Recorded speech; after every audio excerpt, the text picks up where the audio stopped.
Students, chapter 5 principles of inheritance and variation में आज का हमारा टॉपिक है क्रोमोसोमल डिसऑर्डर्स।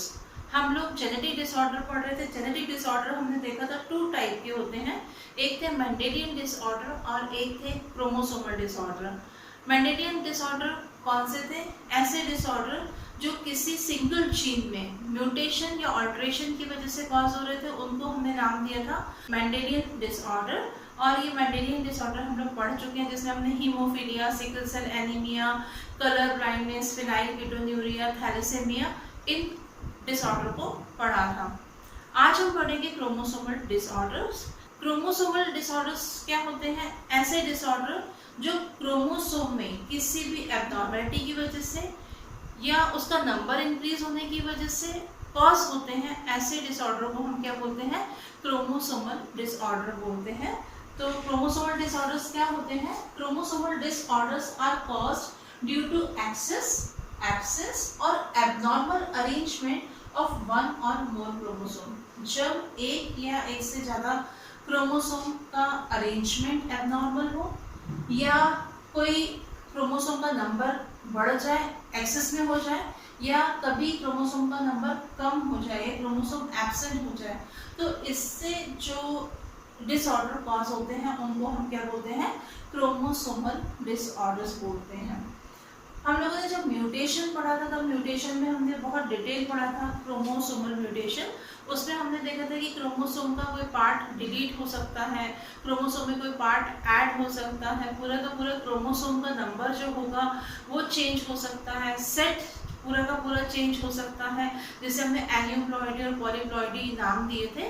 तो हम देखेंगे कि क्रोमोसोम में जब कोई एब्नॉर्मलिटी होती है उससे क्या होगा? डिसऑर्डर कॉज होते हैं, उसी को हम बोलते हैं chromosomal disorders. Sometimes the chromatids fail to segregate during cell division, resulting in gain or loss of a chromosome. This is called aneuploidy. ये क्रोमोसोमल डिसऑर्डर क्यों हो रहे हैं? क्यों ऐसा हो रहा है कि किसी क्रोमोसोम का नंबर कभी इंक्रीज हो रहा है, कभी डिक्रीज हो रहा है, कहीं पर वो एब्सेंट हो रहा है, कहीं पर उसका नंबर इंक्रीज हो रहा है? ऐसा क्यों होता है? हम लोगों ने क्लास 11th में पढ़ा था सेल डिवीजन चैप्टर। उसमें हमने देखा था कि जब सेल डिवाइड होती है, तो डिवीजन जब होता है सेल में, तो सेल में जो क्रोमेटिड्स होते हैं, हमने यहाँ पर पढ़ा था मेटाफेज स्टेज आती है।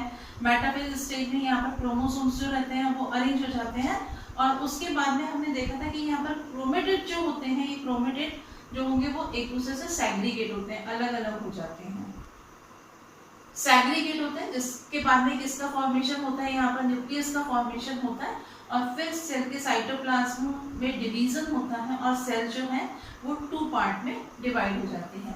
पर कभी कभी क्या होता है कि यहाँ पर ये जो क्रोमोसोम के क्रोमेटिड एक दूसरे से सेग्रीगेट हो रहे थे, यहाँ पर क्रोमोसोम के क्रोमेटिड्स का सेग्रीगेशन नहीं हो पाता है। जब सेग्रीगेशन नहीं होगा, जैसे यहाँ पर ये क्रोमेटिड है, वो यहाँ पर अगर सेग्रीगेट नहीं होता और इसके साथ में आ जाता, तो यहाँ पर क्या होता है कि एक क्रोमोसोम का नंबर जो है वो इंक्रीज हो जाता और यहाँ पर क्रोमोसोम जो है वो एब्सेंट हो जाता। तो यहाँ पर जो सेल डिवीजन के टाइम पर जो क्रोमेटिड एक दूसरे से सेग्रीगेट होते हैं, सेग्रीगेट मींस होता है कि यहाँ पर ये एक दूसरे से अलग होते हैं। किसी भी कारण से अगर ये अलग नहीं हो पाते हैं, तो क्या होगा? किसी सेल में क्रोमोसोम का नंबर बढ़ जाएगा और किसी सेल में क्रोमोसोम का नंबर कम हो जाएगा, जिसकी वजह से ये क्रोमोसोम्स की एब्नॉर्मलिटीज क्रिएट होती हैं, और इसी को हम क्या बोलते हैं? एनियोप्लॉइडी कहते हैं। एनियोप्लॉइडी और पॉलीप्लॉइडी हमने 2 चीजें पढ़ी थी। एनियोप्लॉइडी में हमने देखा था कि क्रोमोसोम का नंबर इंक्रीज होता है। जैसे 46 क्रोमोसोम ह्यूमन बॉडी में है, तो 47 हो सकते हैं, 45 हो सकते हैं, डिक्रीज भी हो सकते हैं क्रोमोसोम, और इंक्रीज भी हो सकते हैं। तो इसे हमने नाम दिया था एनियोप्लॉइडी। और एक हमने पढ़ा था पॉलीप्लॉइडी। पॉलीप्लॉइडी में हमने देखा था कि पूरा का पूरा जो सेट होता है, उस सेट के नंबर में चेंज हो जाता है। तो यहाँ पर जो क्रोमोसोमल डिसऑर्डर में हम क्या देखेंगे कि क्रोमोसोमल डिसऑर्डर में क्या हो रहा है कि जब क्रोमेटिड एक दूसरे से सेग्रीगेट नहीं हो पा रहे, सेग्रीगेशन फेल हो रहा है सेल डिवीजन के टाइम पर, जिसकी वजह से गेन और लॉस हो रहा है किसका, क्रोमोसोम का, और इसी को हमने क्या नाम दिया, एन्यूप्लॉइडी दिया। और जब किसी सेल में क्रोमोसोम ज़्यादा जाएगा, किसी में कम होगा, तो इससे क्या कॉज होगा, एबनॉर्मलिटीज कॉज होती हैं, और इसी को हम बोलते हैं क्रोमोसोमल डिसऑर्डर। क्रोमोसोमल डिसऑर्डर में हम फर्स्ट डिसऑर्डर पढ़ते हैं डाउन सिंड्रोम। डाउन सिंड्रोम को मंगोलियन इडियोसी, मंगोलिज्म एंड 21 ट्राइसोमी भी कहा जाता है।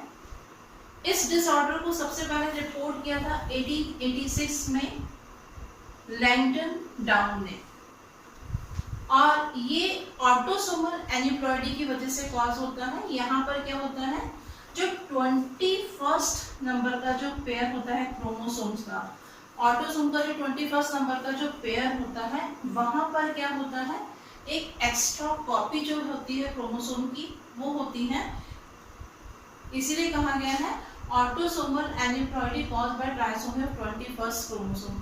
जो 21 नंबर का क्रोमोसोम का पेयर होता है, वहां पर एक एक्स्ट्रा कॉपी होती है क्रोमोसोम की, जिसकी वजह से ये डिसऑर्डर कॉज होता है। इस डिसऑर्डर के सिम्टम्स क्या है, मेंटल रिटार्डेशन, जो इंडिविजुअल रहता है वो मेंटली रिटार्डेड रहता है। फ्लैट बैक ऑफ हेड, हमारा जो हेड रहता है पीछे की साइड थोड़ा सा कर्व रहता है, पर जिनमें डाउन सिंड्रोम्स देखा जाता है उनका हेड जो होगा फ्लैट होता है पीछे की तरफ से, flat back of head. Short broad hands and stubby fingers, इनके हाथ जो रहते हैं वो छोटे होते हैं और ब्रॉड होते हैं, चौड़े होते हैं, और फिंगर्स जो रहते हैं वो कैसे होते हैं, स्टबी फिंगर्स होती हैं। प्रोट्रूडिंग टंग, टंग जो रहती है वो बहुत मोटी होती है। रफ स्किन, स्किन रफ होगी, और इनका फेस जो रहता है वो बहुत स्मॉल होता है और राउंड शेप का फेस होता है। एक और क्रोमोसोमल डिसऑर्डर देखते हैं हम, और वो है टर्नर सिंड्रोम।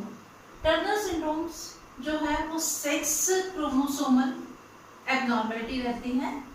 इसमें जो लास्ट पेयर ऑफ क्रोमोसोम रहता है, ये जिसे हम सेक्स क्रोमोसोम बोलते हैं, वहां पर एबनॉर्मलिटी कॉज होती है, जिस वजह से कॉज होता है टर्नर सिंड्रोम।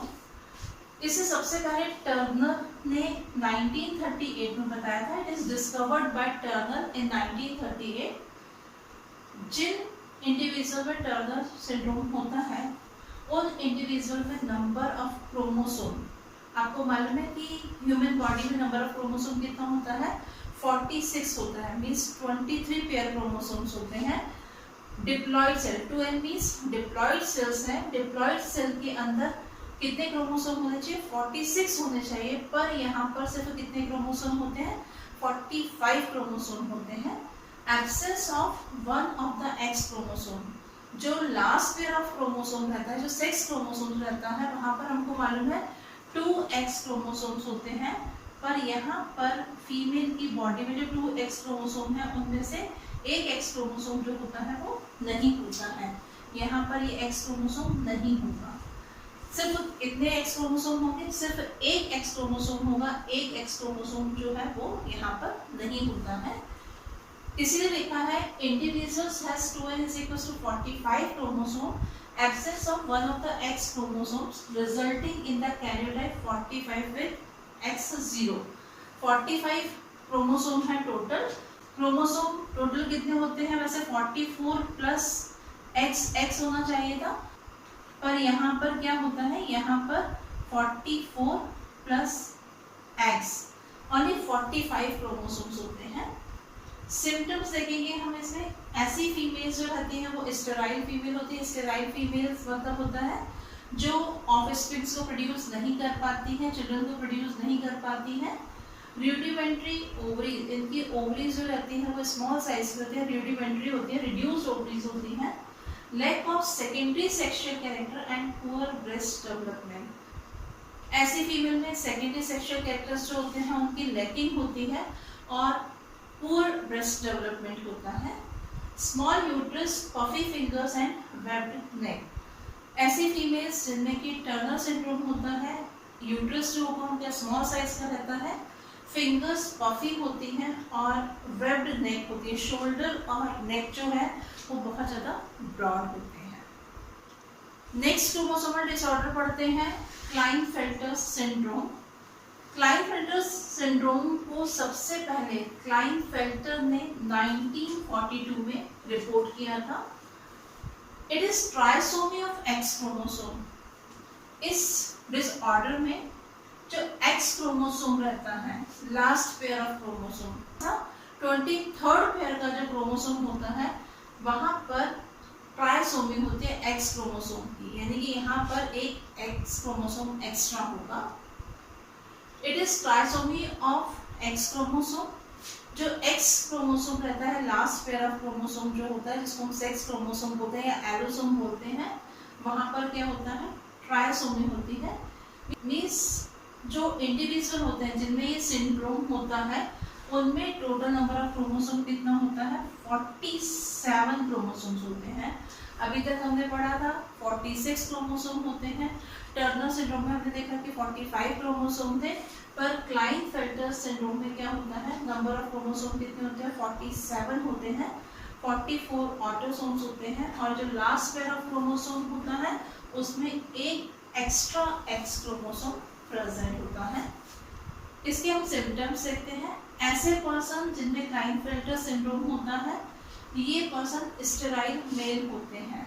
होते क्या है, ये मेल होते हैं, पर इनमें कैरेक्टर जो होते हैं वो कैसे होते हैं, फेमिनिस्ट कैरेक्टर होते हैं, फीमेल की तरह कैरेक्टर्स होते हैं, इसलिए इनको फेमिनिस्ट मेल भी कहा जाता है। इन इंडिविजुअल में जो कि क्या है, स्टेराइल मेल है, इनमें ब्रेस्ट डेवलपमेंट होता है और इस कैरेक्टर को कहा जाता है गायनेकोमैस्टिया। ये मेल जो होते हैं स्टेराइल होते हैं। स्टेराइल मीन्स होता है कि ये अपनी जनरेशन को आगे नहीं बढ़ा सकते हैं या ये अपने जैसे ऑफस्प्रिंग्स को प्रोड्यूस करने में कैपेबल नहीं होते हैं। और लास्ट हम देखेंगे फेमिनाइन पिच्ड वॉइस। ये जो मेल होते हैं, इनकी जो वॉइस होती है वो फीमेल्स जैसे होती है, फेमिनाइन पिच्ड वॉइस होती है।